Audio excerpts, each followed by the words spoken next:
What's up mga gig? It's nice to see you again. Yan, it's Friday na naman, syempre. May panibago na naman tayo mapag-uusapan. So before we start, kami muna ay magpapakilala. Ako si Ram. Ako po si Candy. Ako po si Prince. And welcome to TGIF. So before we start, ipanalangin ko muna yung ating programa ngayong araw na ito. So let's pray. Panginoon, maraming salamat po sa pagkakataon na muli makapag-minister sa mga kabataan, sa aming mga manonood online, sa Facebook or sa YouTube man, Panginoon.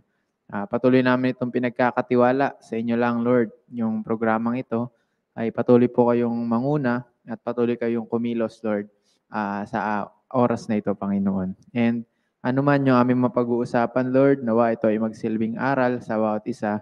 Reminder, Lord, at yung ano man yung matututunan namin, Panginoon, ay nawa may apply namin ito sa aming mga buhay. Maraming salamat, Panginoon. Ito ay aming panalangin. In Jesus' name we pray. Amen.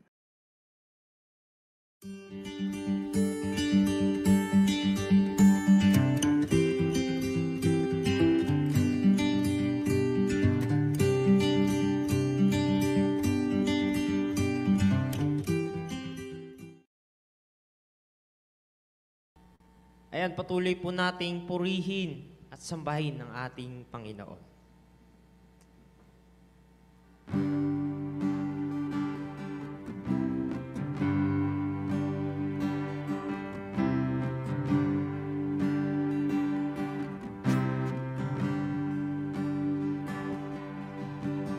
People come together, gracious neighbors, our blood is one.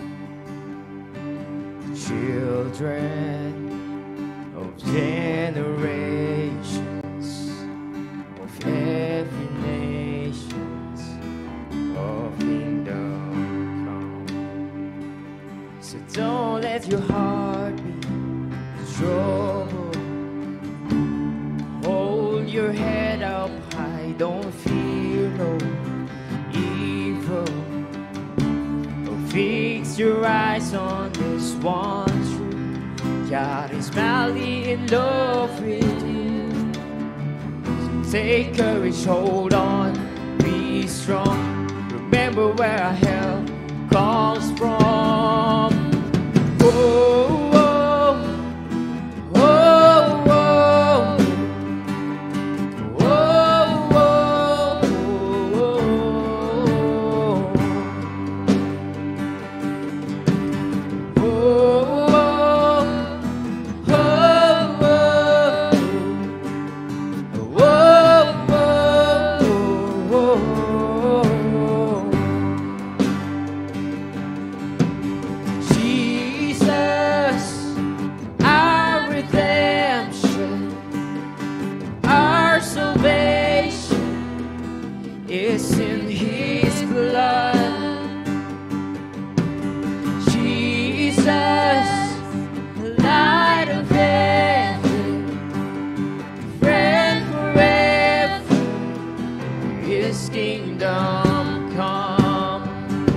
so don't let your heart be troubled. Hold your head up high, don't fear evil. Fix your eyes on this one truth. God is madly in love with you. So take courage, hold on, be strong. Remember where our help comes from. Oh,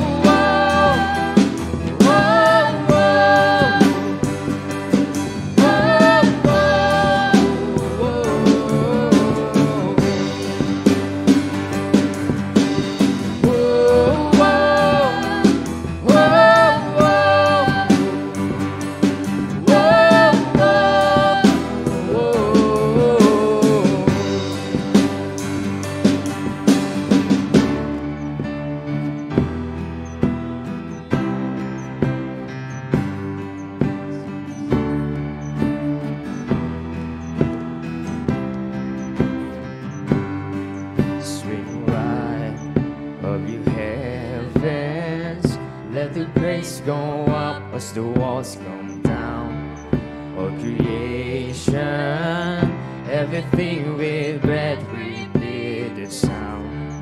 All His children, they clean hands, pure hearts, good grace, good God. His name is Jesus.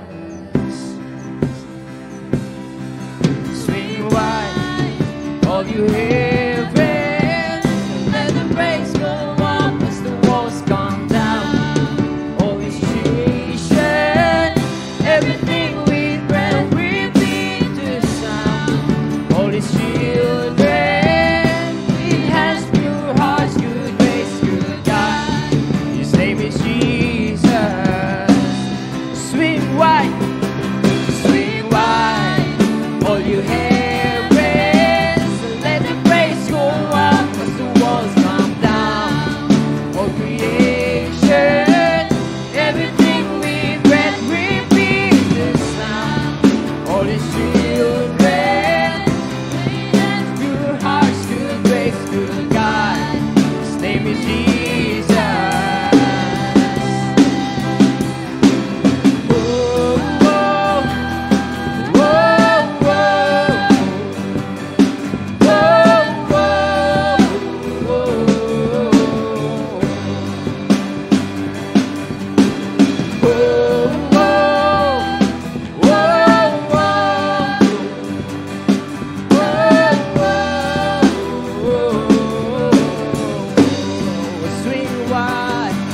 Swing wide, all you heavens, let the praise go up as the walls come down.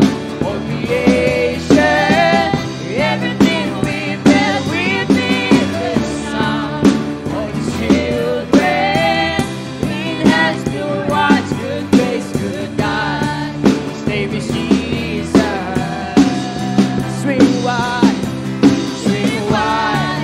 all you heavens, let the praise go up as the walls come down. All creation, everything with breath, repeat the sound. All His children, clean hands, pure hearts, good grace, good God. His name is Jesus.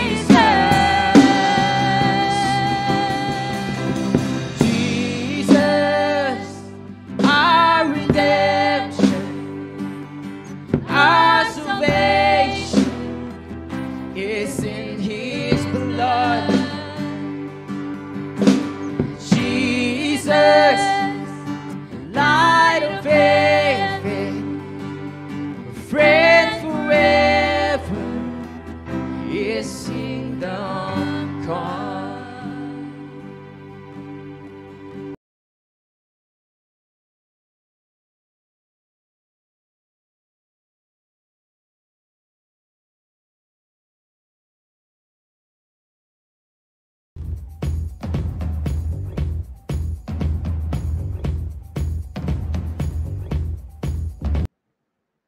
Yan, hello po and welcome po sa ating segment na pinamagatang Spill the Tea, kung saan tayo ay magtatawanan, magtatanungan at magtatalakayan ng mga latest issues and teas ng mga kabataan.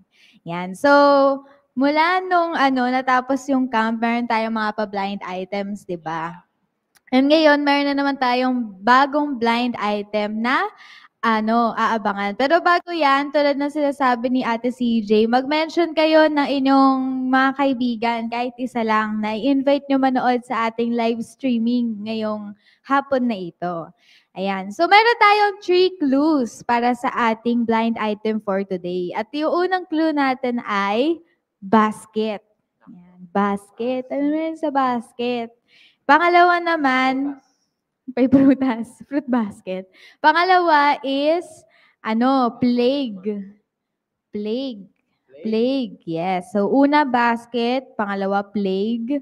Pangatlo ay tablet. Tablet. Oo, kasi social na sila na time na yung may tablet na. Hindi nyo alam yun. Oo. So, ulitin natin. Basket, plague, tapos tablet. Sige nga, tingnan nga natin kung merong makakahula. Kung sino ba ang ating blind. Ayun! Meron na. Ayan. So, tama po ang ating first first commenter na nakatamang sagot, si Ate Hannah. Ang blind item po natin ngayon ay si Moses. Galing mo naman, Ate Hannah. Yan. So, bago tayo mag-indulge sa mga questions about sa life ni Moses, magbigay muna tayo ng mga background. Kung ano nga ba yung kwento ni Moses, sino nga ba si Moses. Yan. So, si Moses po ay isang isang Israelite na naging Prince of Egypt. Sino kayo dyan? Diba? Nung mga time na yon, yung mga Israelites sa Egypt ay mga slaves. But instead na instead na makarating siya dun sa sa point na yon na maging slave, ay nilevel up siya ni Lord, di ba, sa pagiging prince. So, nangyari nun kasi merong command nun na papatayin lahat ng mga anak na lalaki. Kasi may, quote-unquote threat sa king nun na may papalit nga ng king sa kanya. So, dahil siguro insecure na hari siya, no? Gusto niya ipapatay lahat ng mga, baby boys no mga time na yon para yung threat nga na papalit sa kanyang hari ay hindi mangyari. Pero dahil nga binigyan ng wisdom ng Lord yung parents din ni Moses during this time, ang ginawa ay natagpuan na lang si Moses sa harapan nung parang court or parang lugar ng princess ng Egypt that time. And instead na sabihin na ipapatay itong baby na to, inako siya nung princess of Egypt na parang tunay niyang anak. Oh, di ba? Ang ganda ng kwento ni ni Moses Maala, no? Teleserye. Oo. Tapos, yun nga, si Moses ang ginamit ng Lord para go out of slavery or kumbaga makaranas ng freedom yung mga Israelites during that time doon sa mga Egyptians. Si Moses din po ang anak ng Diyos na ginamit niya para ma-introduce sa atin yung 10 Commandments niya. And maraming mga miracles din ang ginawa ang Lord through the life of Moses. Yan. So, dito makikita natin na dito rin yung siya din yung isa sa mga ginamit ng Lord para makamtan ng mga Israelites yung promised land, which is yung Canaan nga, doon sa pinangakong yun ng Lord. Although, kahit na, spoiler alert, hindi nakaapak sa promised land si Moses dahil sa kasalanan niya din naman. Pero, malaki yung, yung part din na ginawa ni Moses doon para makalaya nga yung mga Israelites at para makarating yung mga Israelites doon sa promised land. So, saan nga ba natin makikita yung story ni Moses? So, mababasa po natin yung kwento niya sa Book of Exodus, Leviticus, Numbers, and Deuteronomy. Pero mostly, makikita natin yung kwento niya sa Exodus, yung mula sa childhood niya, di ba? And yung leading ng mga Israelites out of slavery. While yung Deuteronomy naman, doon natin may kita yung kanyang pa-farewell address or yung kanyang pababay sa mga Israelites kasi nga hindi na siya nakaapak ng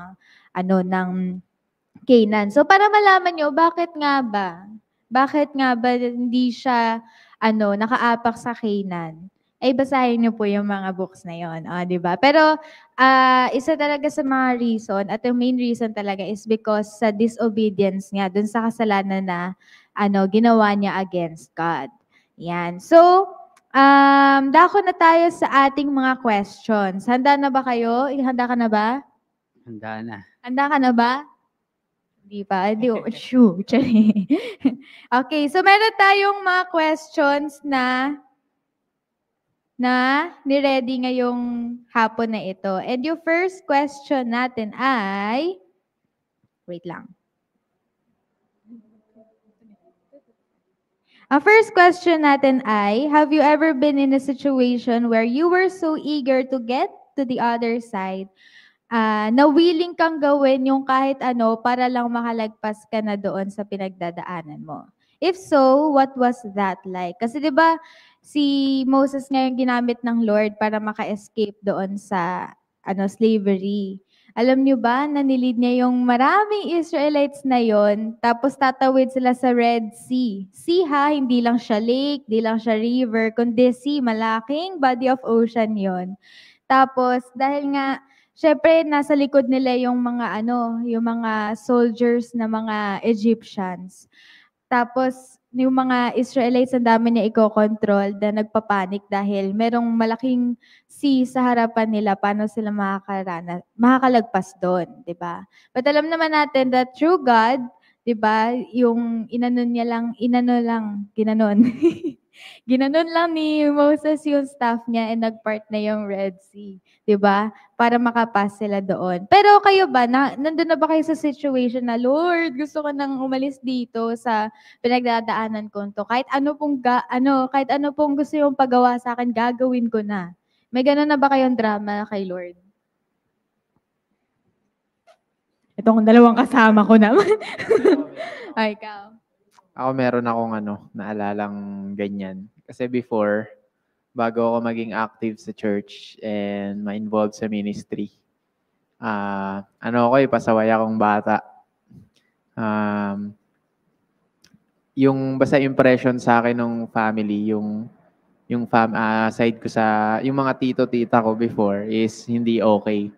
Kasi nung bata ako, dahil nga na-addict ako sa computer, ay yung mga pinangko-computer ko, yung mga kinukupit ko yun eh. O kaya dinadaya ako, manghihingi ako sa nanay ko ng pang project. Pero yung pala wala mang project, di ba? So, yung lola ko before nagbebenta ng yelo. Project. Yung lola ko before nagbebenta ng yelo, yan, kukunin ko yung mga barya. So, nagkaroon ng impression sa family ko na hindi ako mapagkakatiwalaan sa pera. And ang tagal yun na alis. Hindi ko nga alam kung kung hanggang kailan yun na naglast. Pero ako alam ko sa sarili ko na tumagal yun na naging impression nila sa akin kasi yun nga 2016 ako na involved or na first time ko makasama ng youth camp ng MMIM. And after nun, syempre, medyo natuwid ko yung bad habits ko. Pero at the same time, hindi naman yun naging smooth. Meron pa ring mga time na talagang nag-fail. Pero ang tagal, kahit mga after 3 years, siguro nga parang 2018, 2019, may impression pa rin sa akin na hindi ako pagkatiwalaan pagdating sa pera. Kasi may instances pa nga nun na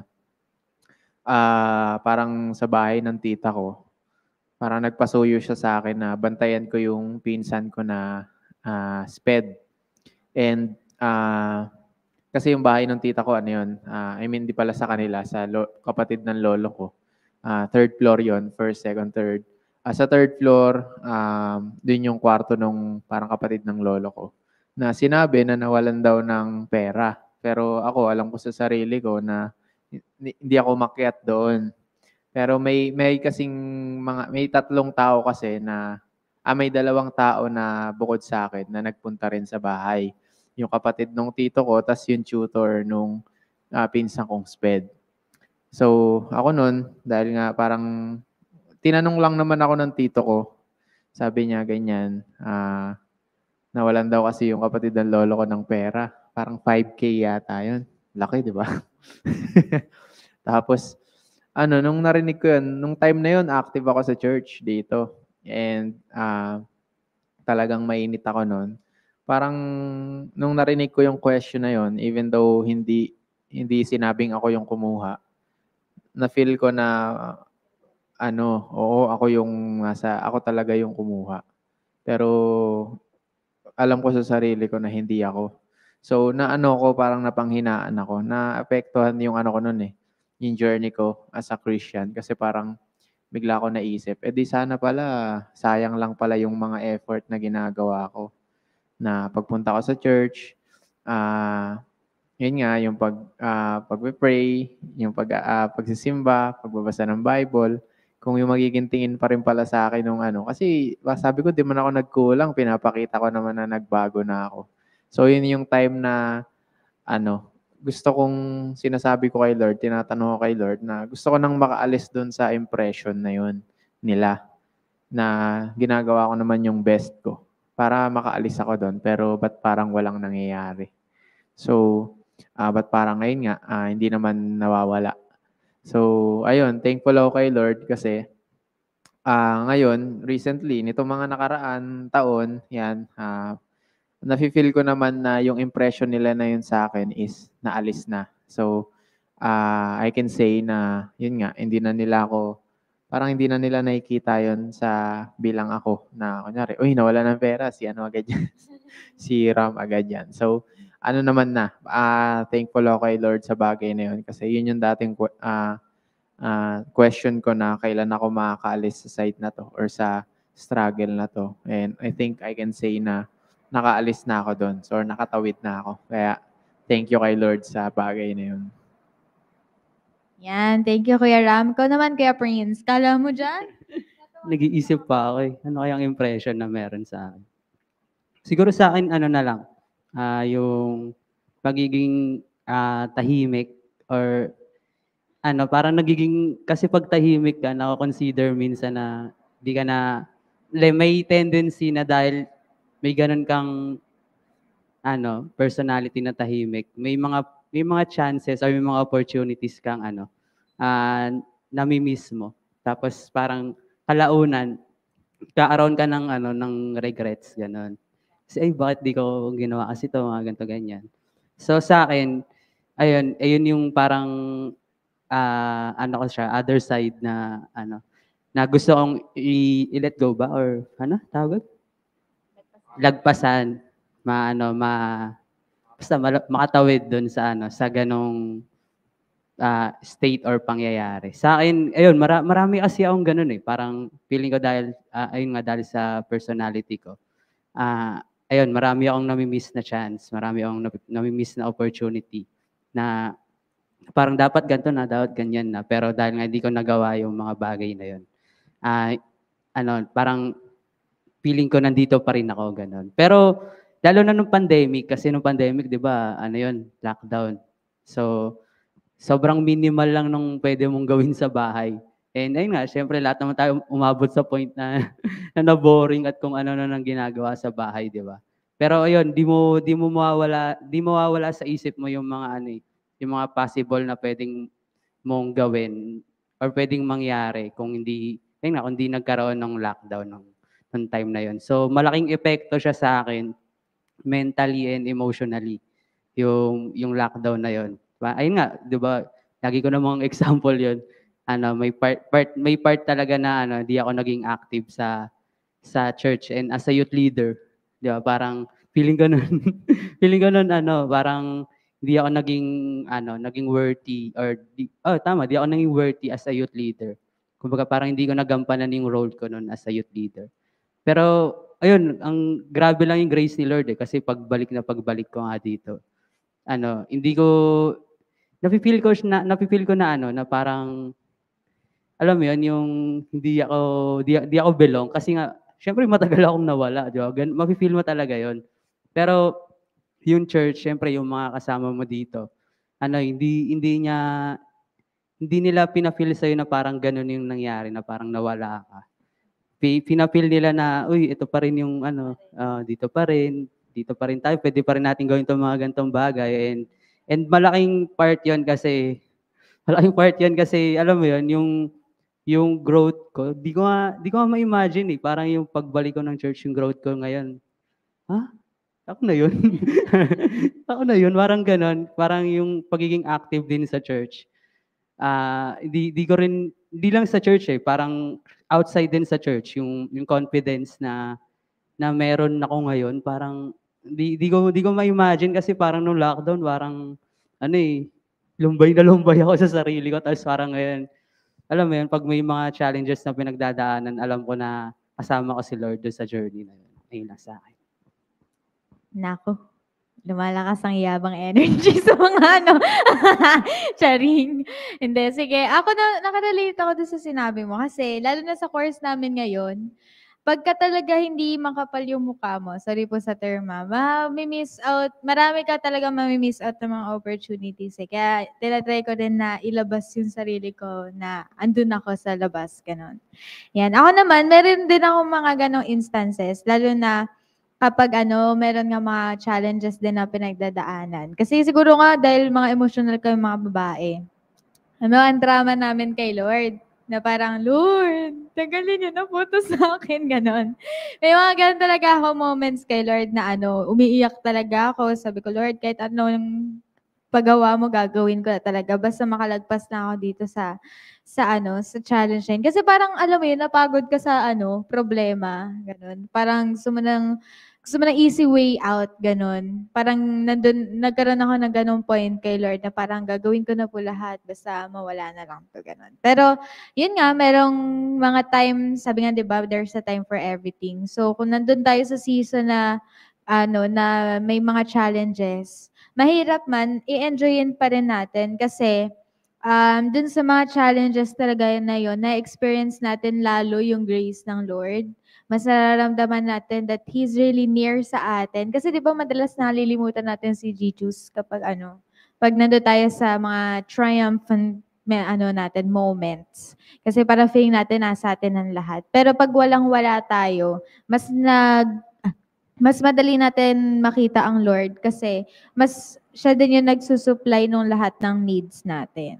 Ayan. So, doon naman tayo sa question number 2. By the way, kung may mga sagot po kayo sa questions natin, comment lang po kayo para mabasa din natin. Okay, so sa question number 2. Yan. Dumating din ba kayo sa point na parang, yun nga, dahil nga kunwari may mga pinagdadaanan nga tayo, mga problems, and sometimes, ang kailangan lang naman natin gawin dun sa middle ng storm is to, puro tayo verb, is to be still, di ba? Minsan wala naman tayong kailangan gawin eh. Minsan kailangan lang natin mag-take ng time to pray, to read God's word, to dwell sa presensya ng ating Panginoon para magkaroon tayo ng wisdom, ano ba gagawin natin, para magkaroon tayo ng peace, ng comfort. Kayo ba, may mga ganun ba kayong times na na kailangan nyo talagang matutunan to be still and to feel yung presence talaga ng Lord? May ganun ba kayong mga eksena? Ikaw na. Siguro sa akin nung lockdown din. Ganun. Kasi ayun nga, yung thoughts ko nun sobrang negatibo. So, parang umabot ako sa point na parang nagsawa na ako. Nagsawa na ako doon sa thoughts na parang, ay, wala na to. Parang, kumbaga, ganito na yung magiging takbo ng buhay mo, parang ganyan. So, parang meron akong book na binasa noon, Atomic Habits. So, ayun, yung book na yun, sobra akong na-amaze doon kasi ang galing niya kasi china-challenge niya yung mga thoughts mo and at the same time binibigyan kanya ng pwede mong gawin na habits. Hindi naman specifically na pwede mong gawin. Kumbaga, kunyari, kung gusto mong pumayat, mag-workout, mag-jogging, ganun, di ba? So, laging may, parang yung book na yun, laging niyang sinasabi na laging may way and kada araw meron tayong parang 1% na pwede nating idagdag dun sa habit na gusto nating gawin hanggang sa umabot sa point na yung hobby na gusto nating maging habit maging normal na sa lifestyle natin and at the same time kung yung habit na yon ay beneficial sa atin, di ba? Kunyari sa katawan natin, yun nga yung pag-workout, pag-exercise. Magiging beneficial siya sa atin and alam naman natin yung benefits ng mga di ba, nung mga physical activities. And ayun, parang sa akin may ganun ako naka-relate or tama ba? Tama yung sagot ko, no? Ganun ako naka-relate sa sa noong time na yon, parang feeling ko masyado na akong fed up do sa mga negative na thoughts and nangyayari sa buhay ko. So, why not gumawa ng paraan para maiba yung mindset and at the same time maiba rin yung path na tatahakin ko. So, ayun sa akin. Yan, thank you Kuya Prince. Ikaw naman po. Ako sa akin. Kasi binasa ko ulit yung question. Isa sa natutunan ko, kasi yun nga, minsan, pag masyado tayong impulsive sa mga bagay-bagay, ay may mga ano tawag dito, may mga may mga na-overlook tayo. So, napaka-importante talaga. May mga instances na dapat hindi lang tayo pabasta-basta, 'di ba? Kaya importante na nagte-take tayo ng time. I-compose natin yung sarili natin, 'di ba? Isipin natin yung ano yung mga ways, 'di ba? Mga solutions, ano yung state mo, 'di ba? Evaluate mo yung sarili mo. And syempre, evaluate mo yung relationship mo kay Lord. And talaga nga bang nakarely ka kay Lord. So, kaya importante sa akin or sa ating lahat na dapat hindi tayo pabasta-basta. Kasi may nauusong ano ngayon eh. May nauusong quote na ano yun? Take the risk, di ba? At least you try. Pero hindi sa lahat ng bagay nag-a-apply 'yon. Kasi kung take ka lang take ng risk, malaki yung maaring maging recoil nun sa'yo. So, marami kang opportunity na nakukuha or na hindi napapalampas, nakakawawa naman yung sarili mo, di ba? Hindi mo rin kaya. So, hindi sa lahat ng bagay dapat take lang tayo ng take or sige lang tayo ng sige. So that may time na maging mag-take kunyari, wala mo nang gawin. You ask God and observe, di ba? Then, if you're sure na, then you go, di ba? Ang konyo. Pero yun, sinasabi ko rin na hindi lang dapat din laging naka-still or walang ginagawa, laging ganon. Kaya nga sinasabi ko kanina na it depends sa situation, di ba?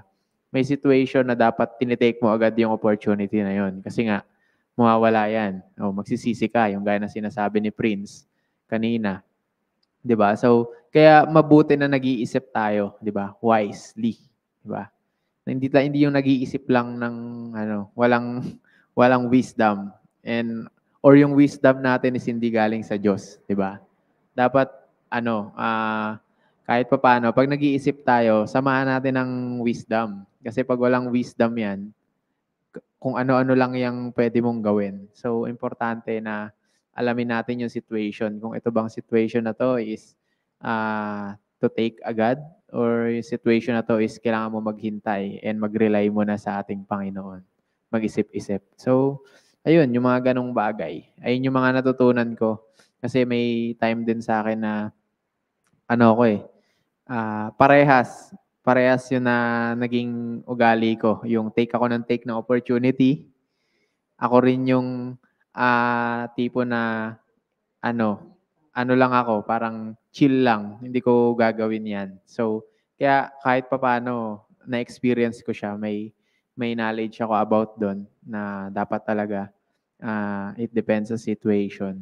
Kasi nga na-experience ko siya before. And alam ko yung mga consequences nung dalawa na yun.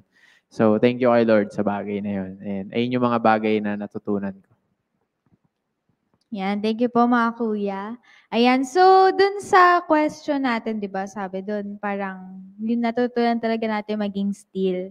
Doon naman sa pagiging still natin, kasi di naman tayo nagiging stagnant dapat. Kasi di ko alam kung dito natin na pag-usapan yun sa TGIF or devotions namin sa prayer time. Pero napag-usapan din doon na ayaw ng Lord ng lukewarm, di ba? Yung ayaw niya na nasa middle. Dito yata yun sa TGIF na dapat may pinipili tayong side. So, kapag pinili nating maging still, hindi ibig sabihin na stagnant lang tayo na parang wala tayong ginagawa. Dapat we consult God.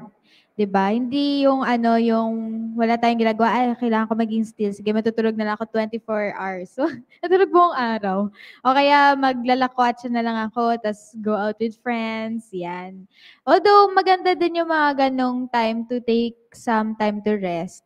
Pero hindi dapat yun na yung magiging full attention mo din. Kasi dapat when you are in the middle na nag-ano ka, na nasa still moments ka, dapat you still acknowledge God sa life mo. And yun nga, ina-ask mo dapat yung wisdom, ano ba yung way niya sa life mo. Kasi yun nga, minsan tayo mga anak ng Lord, minsan laban na laban tayo na, Lord, gusto ko na talaga makaalis dito eh. Wag! Imangarate na ako, ganyan. Pero minsan nga, may times talaga na gusto lang makita ng Lord natin mismo that nandito siya yung gagalaw sa life natin. Kailangan lang natin isurrender lahat ng mga bagay na yon sa Kanya. Yan. So, doon naman tayo sa third question.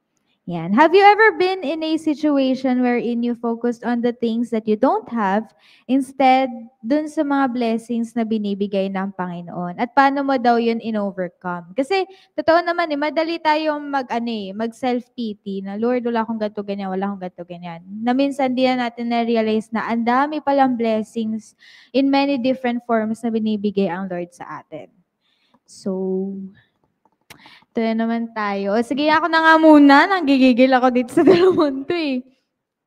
Ako, meron din ako mga ganyang instances. Kasi, yun nga, madali talaga mag-highlight sa mga negative things instead sa mga positive things na binibigay sa'yo ng Lord. May times nun na na parang tawag dito, although hindi din naman ako masyadong nagtagal dito. Kasi nga, yung mga parents namin, kahit pa paano medyo strict. Although hindi naman sila super strict. But, yan nga, syempre nag-a-abide kasi nga sa Bible, ganyan. And hanggat maaari, gusto din talaga nila kaming maprotektahan. So, may mga times doon na parang na naggagala-gala ngayon. Naggagala-gala. Pupunta lang naman sa SM. Kapitbahay kasi ng school namin dati yung SM. Tapos may times na syempre di ako napapayagan kasi yun elementary pa lang. Although supervised naman yun ng parents nila.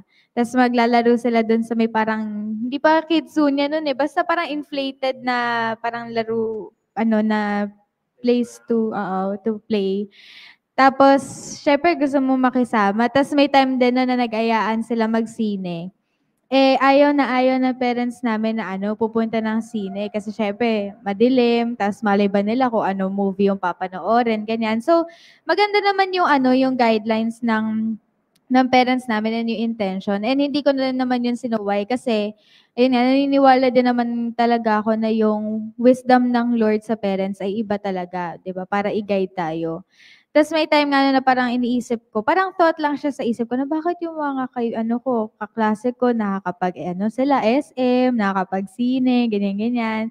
Tapos isip ko pa ng dati, bakit sila mataas-taas yung baon, ako hindi. Pero, nakakatuwa naman doon kay Lord kasi una, hindi nagtagal yung ganong thought sa isip ko. Pinakita niya din talaga sa akin na, yun nga, iba yung wisdom ng Lord sa parents, iba yung love ng parents din sa amin, ganyan. Tsaka they do not, hindi nila intention na saktan ako, ganyan. Tapos, yun nga sa budget, bata pa lang ako, nakita ko na rin talaga na grabe ang Lord. Kasi akala ng mga kaibigan ko ng yaman-yaman namin. Akala nila ang dami naming kwarta, ganyan. Pero hindi nila alam, yun ay lang talaga, grace talaga ng Lord at yung faithfulness niya. So, ayun, nakakatuwa ang Lord kasi kahit na may mga ganon times na na-highlight minsan yung mga bagay na wala ako, nire-remind niya talaga sa akin din palagi na, anak, ito yung mga blessings ko, ito yung beauty na binigay ko sa'yo. Kasi even dati nun sa mga friends ko, parang sabi ko, bakit sila may friends sila na lalaki? Ako wala akong kaibigang lalaki. Tapos sabi ko, bakit sila ang dami nilang kaibigan na higher levels? Ako wala akong kaibigan ng mga higher levels, even mga lower levels. Kasi iba parang, pag ganun sikat ka sa school di ba? Popular kid. Pero, pinakita din naman ng Lord sa akin na hindi nagmamatter yung dami ng friends mo, hindi nagmamatter kung may kaibigan ka bang lalaki o babae, ganyan. Kasi, una sa lahat, importante pa rin yung true friendships and even yung yung Panginoon. na kaya niya maging, kung sino man na kailangan mo, kaya niya maging Diyos, kaya niya maging kaibigan, kaya niya maging tatay, kaya niyang maging sino pa man na kailangan mo. All in one na siya, package na siya, ganon. So, ayun, nakakatuwa kasi lagi din ako nire-remind ng Lord and nire-rebuke niya ako each time na na may mga ganong thoughts na pumapasok sa isip ko. Nakapag-isip na kayo? Oo, ikaw na una. Yan, sa akin, siguro sa aspect na lang ng studies. Yeah. Kasi yun nga, yung mga kapatid ko kasi, yung kuya ko, tsaka yung bunso namin, tawag dito, sila parang nung pandemic or kahit pre-pandemic, sila, sa school nila, talaga mga achievers. Tapos ako, hindi ko alam kung palo ko na sinasabi ng mama ko na daw parang, mami, yung mga kuya mo, tsaka si ganyan. Naman, nasa na yung bibigay mo? Ako kasi, syempre, mayabang ako Lagi ko lang sinasabi na, kaya ko rin naman yan. Tinatamad lang ako. Parang mga ganon. Sabi ko, nung bata ako, achievers din naman ako Sabi ko, tinamad lang ako, sabi ko. So, may time na ganon na marami ako excuses. Na sabi ko, kasi masipag yan Ako, di man ako masipag. Pero, alam ko sa sarili ko na kaya ko. Parang mga ganon. So, puro ko excuses. Sa studies, isa rin siguro dumating din ako sa point na kasi sa gamit, siguro minsan lang, yung talagang particular na gamit na mas nag-focus ako dun sa wala. Siguro before, nung pauso pa lang yung cellphone, di ba? Syempre, nung time na yun, nung pauso yung cellphone, hiwalay pa yung parents ko nun. And talagang mahirap yung buhay nun. Kumbaga, kala-candy, parang ganun din Parang lagi kaming nadadamay dun sa tingin na mayaman. Kasi nga yung mga tito ko, yung mga tita ko talagang mga mapipera. Pero di nila alam, sila lang yun, nadadamay lang. Nadadamay lang kami, pero hindi talaga kami mayaman.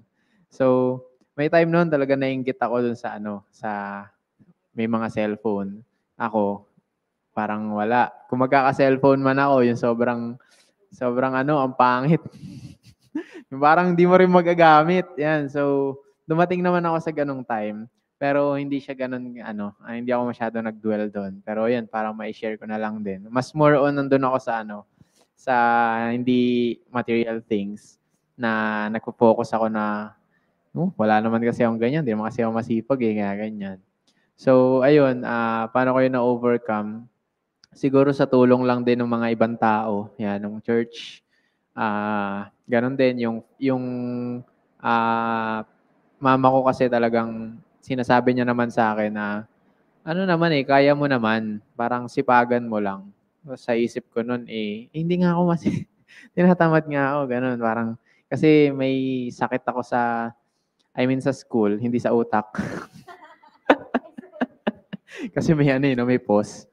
Pag mabilis ako mawala ng gana sa pag-aaral pag feeling ko hindi nare-reciprocate yung effort ko. So madalas pag kakasimula ng school year, ako diyan, sipag ako. Yan, talagang nagno-notes ako. Ang ganda pa ng sulat ko sa mga notebook ko. Tapos yung bag ko, ang ganda pa ng ayos ng mga notebook. Sabi nga ng mama ko, sa aming magkakapatid, ako yung may pinakamaayos na bag. Kasi magkakasunod yun, pati yung pagkakasunod-sunod ng subject, magkakasunod yung notebook. Ayun. So, ganun ako pag first part ng school year. Pero pag may na-encounter akong isang teacher na feeling ko hindi niya naman nare-reciprocate yung effort ko, yun na. Doon na mawawala na ako ng gana. Tapos tuloy-tuloy na yun hanggang dulo. And ayun, paano ko siya na-overcome? Thank you kay Lord sa mga ginamit niyang tao na talaga nagmo-motivate sa akin, nagre-remind na wag mong maging basihan yun, isipin yun. Kasi sa college, mas malala sa college, which is totoo. Yan. And ngayon, thank God kasi Hindi naman ako naapektuhan ng mga professor na kasi kailangan kailangan ng maging masipag kasi dito nakasalalay yung magiging future ko. Lalo mahirap-hirap din yung course ko. Yan, so thank you kay Lord kasi na-overcome ko yun, yung ugali ko na ganun. Na puro excuses, di ba? Nakafocus ako dun sa mga bagay na wala ako. I mean, not material things, di ba? Para, ayun, hindi ko gawin yung isang bagay. Pero thank you kay Lord kasi sa college days, hindi na tayo naapektuhan ng mga prof na hindi nare-reciprocate yung effort natin. Meron nga akong prof habang nagre-report kami, tulog, nakanganga pa eh. Pwede naman siya mag-off cam, pero naka-on cam siya. So ayun, thank you kay Lord kasi ngayon na-enjoy na yung mas na-enjoy ko yung pag-aaral kahit na may mga ganun ako na-encounter. Siguro dahil nga lang din sa nagmamature na tayo, di ba? Yan, nakafocus na tayo sa goal natin. So, yun lang. Thank you, Kuya Ram. Ikaw naman, Kuya Prince. Meron pa ba? Hindi, sa akin siguro dun din sa studies din. Although di naman ako sa achievements din, oo. Tsaka sa parang pressure na parang, ay, dapat ganito na, dapat nandito ka na sa ganitong part, parang ganun. Although nung una nakaka-pressure kasi nakikita mo yung mga kabatch mo, nandun na sila, nag-work na, ganito, ganyan. Kumbaga, established na yung work, ganun. Ako, parang pag ganito lang yung work, ganun. Parang mahirap siya noong una eh. Pero, ayun nga, kung makikita mo, dumaan din naman sila dito eh. Kung baga ako, yung dinadaanan ko, dumaan din sila dito sa part na yun. So, kumbaga naging mindset ko parang di ko na dapat isipin na na nauna na sila. Kumbaga, isipin ko na lang yung journey na tinatahak ko, ganun. Tapos sa mga sa achievements kasi dalawa lang naman kami ni ate. Tapos malayo yung gap nung pag-aaral. So hindi naging issue sa amin na parang ay si ganito mas magaling kay ganito. Parang gano'n. Hindi siya naging issue sa amin. Kasi nung elementary tsaka high school, parang sobrang luwag nila mama sa akin eh. To the point na na nagka-cutting na ako. Natutunan ko na mag-cutting, natutunan ko ng mag-computer sa outside dun sa namin, sa barangay namin. Malapit sa school, mga ganyan. So rin siya, naging yung sobrang luwag sa sa amin, kumbaga naging sa akin pala, naging naging medyo naging masama talaga na naging masama talagang di man experience pero di ko siya masasabi maganda no. Kumbaga learning experience siya. Yung mga bagay na gano'n. So ayun lang naman sa akin siguro sa life. Yan. Tita Edna, kung nanonood po kayo, bigyan niyo na po ng curfew. Gusto niya po maging strict yung parents niya, charing. Ayan, sige, thank you mga kuya. So, yun nga sana sa life natin, alam mo, minsan maganda rin yung, di ba sa kalesa may harang. Minsan maganda din na nilalagyan tayo ng mga ganun para hindi tayo nakatingin dun sa sa race ng iba. Kasi may kanya-kanya tayong mga race di ba? It does not matter kung sino yung unang makalagpas ng finish line. But ang importante, ikaw na may takbuhin dito sa buhay na to, ma-reach mo yung finish line na yun. It does not matter kung ano yung time mo, kung naka 1 hour ka man o naka 2 hours or 1 second mo nalagpasan yung finish line. Ang importante, hindi tayo mag-quit dun sa race na binigay sa atin ng Panginoon. Yan. So, doon naman po tayo sa 4th question natin. Sabi dito, why do you think Moses refused to ask for help? What can make asking for help difficult to do? Sige nga, sino ang Or kayo ba may mga times na parang dumating ba kayo nun sa time na, sige, personal na lang natin, na parang ayaw nyo ding mag-seek ng help, na kaya ko to. Wow! Ikaw na. Lakas ka pala eh. Parang tabi. Ako na to. Ganon. May mga ganong instances ba kayo? Na parang may mga taong willing naman mag-help eh. Meron? Ikaw? Sige, ikaw muna. Ako parang pati sa pag-aas ng help nahihiya ako eh. So ayun, siya, dilemma or talagang struggle ko siya every time na nagkakaroon ako ng ng problema or decision na alam kong kailangan ko ng mag-seek ng ng help or mag-seek ng other perspective dun sa sitwasyon ganun. Ano ko siya, di ko siya ginagawa kasi feeling ko nga, ay kaya ko na to kasi ako na magdedesisyon na ito eh. Kumbaga, kung ano yung magiging desisyon ko, papanindigan ko na lang ganun. So ayun siya, ganun sa akin. Kaya may part talaga na mahirap siya sa akin. Lalo na siguro pag sobrang personal, yung mini-struggle mo talaga na ikaw lang yung nakakaalam ganun. Parang ang hirap niya sabihin sa iba kasi syempre may mga thoughts naman tayo na paano pag yung gusto mo, 'di ba? Ayun yung madalas yung gusto mong answer doon kunyari sa pag-aas ng help. Minsan kasi tayo mga tao, yung answer na gusto nating marinig lang yung gusto natin. Kumbaga yung lang sa atin, favorable sa atin na answer yung gusto nating marinig. Pero minsan naman 'di ba ginagamit ni God yung mga tao or yung mga situation para ma-remind tayo na minsan yung thoughts or minsan yung principle na meron tayo hindi na align doon sa plano niya or malayo na doon sa path na gusto niyang doon ka papunta. So minsan ginagamit niya yung mga tao or yung mga sitwasyon para mas ma-realize mo na ay, oo nga no Lord, parang itong principle or thought ko na to malayo doon sa will na gusto mo para sa akin. So ayun, para sa akin ayun siya, struggle siya sa akin kasi siguro nga ayun nga personality ko tahimik and kumbaga yung words din na kung paano ko siya i-deliver sa tao, parang iniisip ko yun, lagi ko iniisip. Kumbaga di ko siya pina-practice na na word per word, pero iniisip ko anong word kaya yung sasabihin ko para mas hindi kumbaga para mas decent, mas clarify din do sa tao. Kumbaga ganun. Ayun yung struggle ko kaya minsan or madalas hindi ako nagsasabi ng problem sa iba. Ayun. Yan. Thank you, Kuya Prince. Ikaw naman po. Ako, number one reason yun. Siyempre, pride. Although, hindi ko sinasabing mayabang ako. I mean, hindi ako hindi ko alam. Siguro, nature ng tao siguro yung talagang may pride. Aminin man natin sa hindi. Isa yun sa reason bakit ayaw natin mag-ask ng help. Pero for me, siguro nasanay kasi ako na iniisip ko lagi na hindi, kaya ko naman eh. Parang I can manage. Kaya ko. Magatingin ko sa sarili ko, malakas ako eh.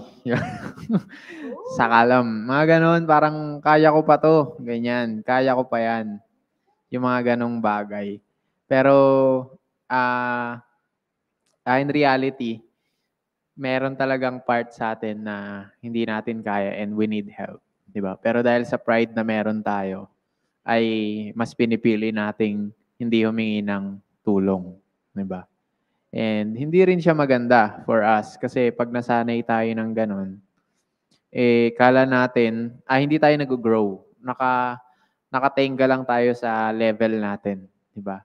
Or anumang aspect ng bagay na yun. Hindi tayo mag-grow doon kasi hindi tayo natuto mag-ask ng help. Kasi hindi rin naman masama na mag-ask ng help unless ikaw na yung tipo ng tao na complacent ka na or nakadepende ka na dun sa help ng iba na wala ka na rin ginagawang effort.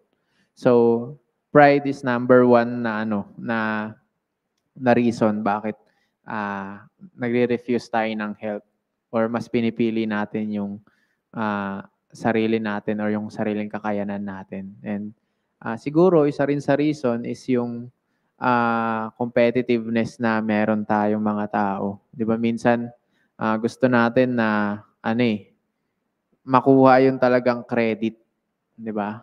May ganun minsan na thinking yung tao na pag nagpatulong ako sa iba, hindi yun buong hindi yun buong effort ko, 'di ba? May kahati na ako. So, which is hindi rin okay, 'di ba, na magkaroon tayo ng ganong thinking. So, ayaw din ng maisip ng Lord yun kasi pag nandun tayo, ma-pride tayo, tas competitive pa tayo masyado, talagang dadating sa point na maski si Lord hindi natin lalapitan, 'di ba? Kasi ang isip natin, kaya naman natin. So, for me, yun yung mga ilan sa mga reasons why ayaw nating manghingi ng tulong. And baka mapunta rin sa part na i-neglect natin or ignore natin pati yung help ni Lord. So, yung pride natin tsaka yung pagiging competitive. Yan, thank you, Kuya Ram. Yan, totoo talaga yun, no? Pride talaga eh. Pride. Kasi, onting background lang dun sa question natin. Ito kasi, isa sa mga kilala din na instances kay Moses, yung may mga nanga-atake sa kanila and kailangan mangyari, naka-raise yung two hands ni Moses para manalo sila. Kasi pag nakababa yun, for sure talo sila. Di ba naalala niyo yun? Kasi hindi ko din ito makakalimutan kasi nung time ng camp, naging si Moses, tas si isa sa mga cheer nila, sila Kuya Kuya Rejan. Sabi ni Kuya Rejan, Moses, raise it. Yata yung pre-camp yata yun eh. Dahil yun nga, matatalo sila dun sa war kapag hindi naka-raise yung hand niya. And sa sa magkabilang arms niya, kung di ako nagkakamali, si Joshua at si Aaron para tulungan siya. So, syempre nakakangawit din yun na na-erase nga yung both hands niya para manalo sila sa war. And isa to sa mga reminders din talaga ng Lord na napag-usapan din sa TGIF na nakaraan na napaka-importante ng mga friends talaga natin. Yung mga circles na nakakapag-influence sa atin. Kasi, iba yung prayer ng faith or iba yung faith ng family, iba yung epekto nun sa atin. Iba rin yung faith ng friends natin towards us kapag pinagpe-pray nila tayo. So, mahalaga talaga na mag-seek tayo ng wisdom kay Lord. Lord, sino po ba yung mga tao na gagamitin nyo para maging source of encouragement kami sa isa't isa, maging source of wisdom nyo po kami sa isa't isa. Kasi, importante talaga yung friends na tutulong sa atin, na kahit minsan di na tayo magsabi na kailangan ko ng tulong, andyan sila lagi to pray for us. Kasi may mga instances din ako ng mga nakaraan na parang na-restrict akong magsalita, magkwento. And napakahirap nun kasi carry mo yung burden ng mag-isa eh. Diba? Kahit na time na yun, nagpa-pray naman ako kay Lord. Sabi ko sa kanya, Lord, kunin niyo na lahat. Pero kasi iba yung support ng friends na meron tayo. Yung meron ka mapagkukwentuhan ng physical, di ba? Ma-share mo yung chika-chika mo. Yung guidance din ng family, iba-iba din yung guidance na nanggagaling sa friends mo. Kaya, importante talaga na i-appreciate natin yung mga circles natin and ingatan natin ng maigi yung mga tao na pinagkaloob sa atin ng Panginoon. Kasi, din yan stewardship, di ba? Kung paano mo ito-treasure yung mga tao na binigay sa'yo ng Lord. Di ba? Kaya, importante talaga yung mga friends sa life natin. Yan. So, sa naman natin, question number 5. So, kung dun sa una, tayo nakaka-receive ng help or tayo minsan pa ngayon nagre-refuse ng help, ay paano naman yung paano tayo nag-show ng care sa ibang tao?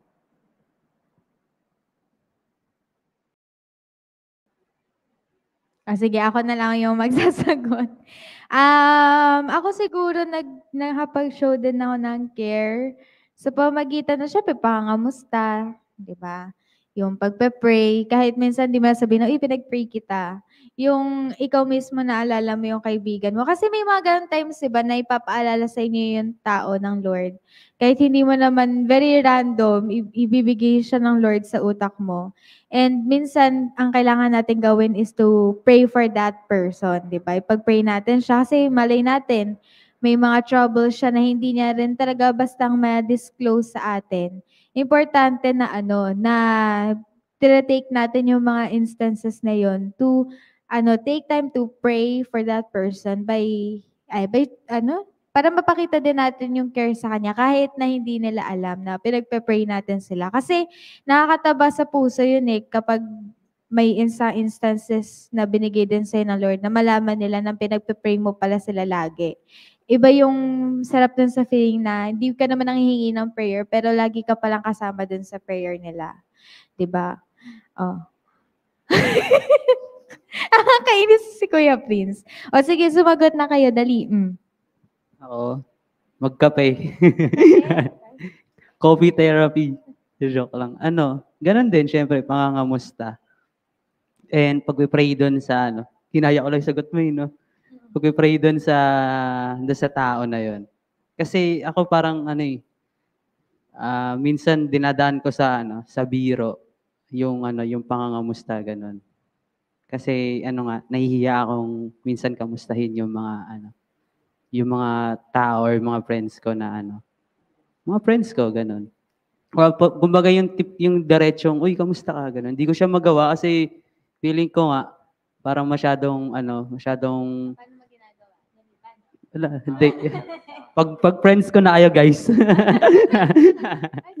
Ay, di, joke lang, joke. So, ganun siya. Dinadaan ko siya sa kumbaga parang may rapport akong ginawa. May rapport akong ginagawa para makamusta ko yung tao. Kasi, ayun nga, nahihiya ako. Tapos, feeling ko rin kasi, mabigat masyado. Lalo na kung emotionally nabibigatan yung isang tao na kakamustahin mo.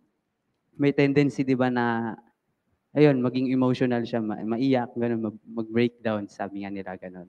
So, may kasi ako parang may part doon na parang ayoko siyang kamustahin agad I mean yung word na kamusta agad kasi feeling ko baka may tendency na ganun. Kaya hindi naman. Kumbaga tinitake ko muna as light papunta doon sa point na pwede na niyang ma-share sa akin kung ano nga ba kung kamusta nga ba siya, ano nga ba yung feeling niya. So ganun siya, ganun ako. Thank you, Kuya Prince. Ikaw naman, Kuya Ram. Ako, simple lang. Ayabang talaga. Hindi, ako talaga more maging mabait. Or be good to them, to others. Parang, mas sa akin, mas angat sa akin yun. Magiging mabait ako sa kanila. Yan. Way nung care ko. By actions. Basta yun ang maging be good to others. Kasi, yun nga, wala namang masama maging mabait, di ba, sa ibang tao. And, mukha lang akong di mabait, pero mabait talaga ako. May prof ngang nagtatawag sa akin mabait. Ayun. Yun lang yung sa akin, maging mabait sa iba. Yun yung way ko ng care. Maging mabait. So, yun.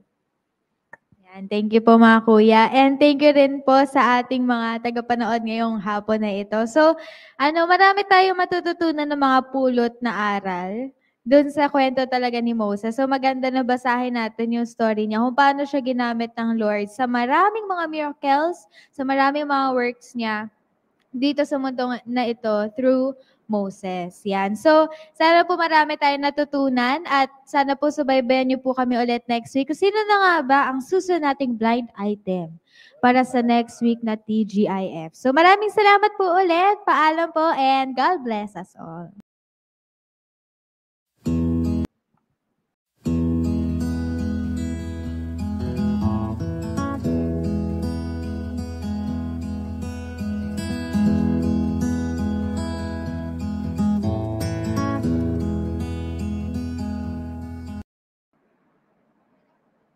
Ayan, salamat po sa mga nakinig at nanood sa ating gawain, sa ating pagtatalakayan tungkol sa buhay ni Moses. And syempre bago po natin tapusin itong ating gawain ay tayo po muna ay manalangin. So let us pray. Salamat po Lord sa araw na to Lord. Salamat sa buhay ni Moses Lord na ginamit niyo Lord para talakayin namin, Lord. At nawa po, Lord, sa buhay niya ay may natutunan kami, Lord, kung paano maging still, kung paano maniwala at magtiwala sa mga plano mo sa buhay namin, Lord. At alam po namin, Lord, na pag naniwala kami sa iyo, Lord, ay walang imposible, Lord. At lahat po ng aming gagawin, Lord, sa patnubay niyo, Lord, ay alam po namin, Lord, na magtatagumpay po ito, Lord. Salamat po sa lahat-lahat, Lord. This is our prayer, Lord. Jesus, we pray. Amen. So, ayun, shoutout po tayo. And shoutout po sa ating mga viewers. Unang-una po sila, wait lang. Wait lang po. Sila po, silang mga viewers ng ating TGIF and yung mga star senders ng ating programa. Salamat po sa inyo and nawa po ay maging pagpapala po itong aming programa sa inyo. Salamat po sa inyo and salamat po sa oras. Kita-kits po next week. Bye-bye.